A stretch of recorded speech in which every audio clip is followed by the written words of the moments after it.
So we're going to take a look now at an example application that applies condition objects, and it will be a continuation of our array blocking queue from before. Earlier when we talked about this, we talked about it from the point of view of the ReentrantLock, which we will still see here. Now we're going to go one step further and add in the condition objects, because there's two of them. Array blocking queue is just a blocking bounded FIFO queue, or a bounded blocking FIFO queue. It implements abstract queue. Sorry, it extends abstract queue, it implements blocking queue, and we'll look at both the interface and the implementation of this so you get a feeling for how you use condition objects. Recall from before that internally the state of this particular abstraction is based on several fields. It's got the array that stores the items. It's got a take index and a put index, which are used to keep track of where to take and put the next element in the queue. And then it keeps track of the number of elements in the queue. And this state must be protected from race conditions, using ReentrantLock, of course, and it also has to be used to coordinate put and take calls, such that when there's nothing in the queue, you have to wait for the queue to be not empty, and when the queue is full, you have to wait for the queue to be not full. How do you do that? There's one ReentrantLock and two condition objects. The ReentrantLock, as we saw before, protects the object from race conditions, and the condition variables are used to keep track of the boundary conditions, not empty and not full. And that's why we have two of them. One to check if it's not empty, to wait if it's not empty, and one to check if it's not full and to wait if it's not full, or wait while it's not full.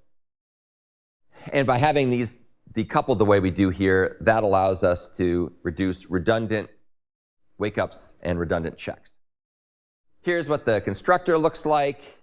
We come in here and we allocate the array of objects of whatever capacity is passed in. We then go ahead and make ourselves a new ReentrantLock with the fair semantic, and that means that things will basically queue up on the ReentrantLock's internal queue in the order in which they are in FIFO order. And you can choose whether you want it to be fair or not fair, so you can make a choice. Then we use the lock and its new condition factor method to get a not empty and not full condition variable, respectively. And those are what will be used to coordinate the boundary conditions for the bounded queue. So let's go ahead and take a look at this, and we'll look at the implementation. We'll also visualize it at the same time. So the visualization of this thing uses a little icon here. This is a sort of a monitor object visualization where we have a lock, and then we have a not empty and not full condition.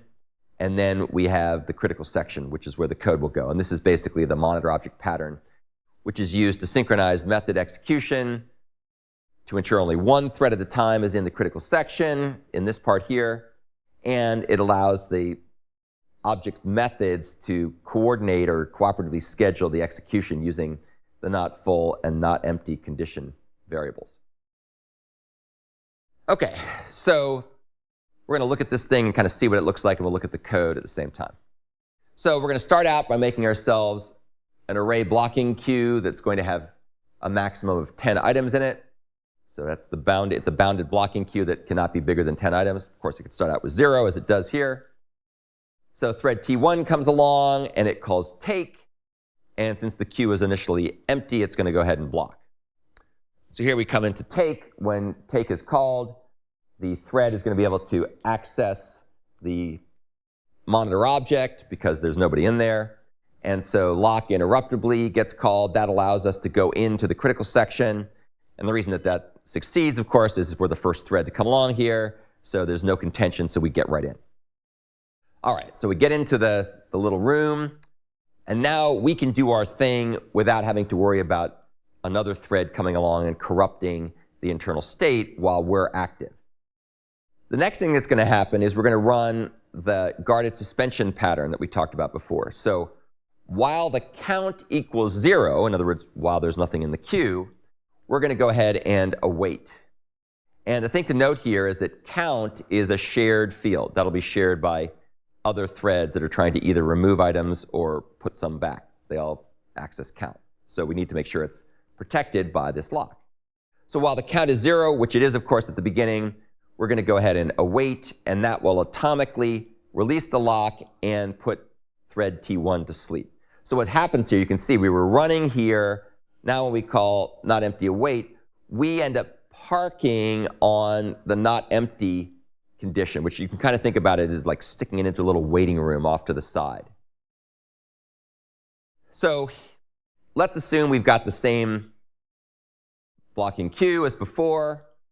We've got thread T1 sleeping and not empty in the condition, and now thread T2 comes along. So thread T2 comes along, it's going to put an item into the queue, so it comes along here, and the queue is currently empty, and it has one thread waiting on the not empty condition object.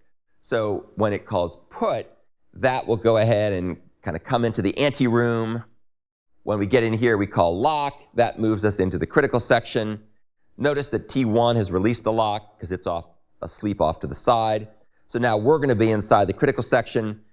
And now we're going to check a condition here as well. So with the lock held, we're going to check to make sure the queue isn't full. Well, of course, the queue isn't full because there's nothing in the queue. But what we're going to do there is we're going to go ahead and not have to await anything because our condition was satisfied right away. With the lock held, we call insert. Here's what insert does. Insert goes ahead and puts the item at the next item location in the queue, in the array, increments the count by 1, wrapping it around if necessary, incrementing the count by 1. And then the last thing that we do is we signal the not empty condition saying, hey, there may now be something that's in the queue. What happens there is what happens now is that on the way out, we're going to unlock the lock. So thread T2 is going to release this lock. And you can see we put that in a try finally block.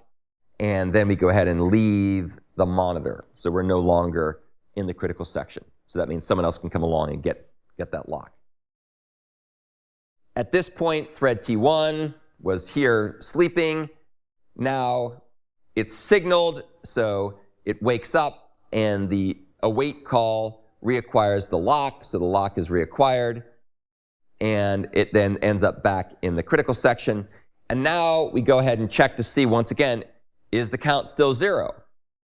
Well, we were just signaled that someone put an item in there, so it probably isn't 0, but it might still be 0 if someone else snuck in and was to get their take to run before we got a chance to run. I don't show that use case, but that's another possible scenario here.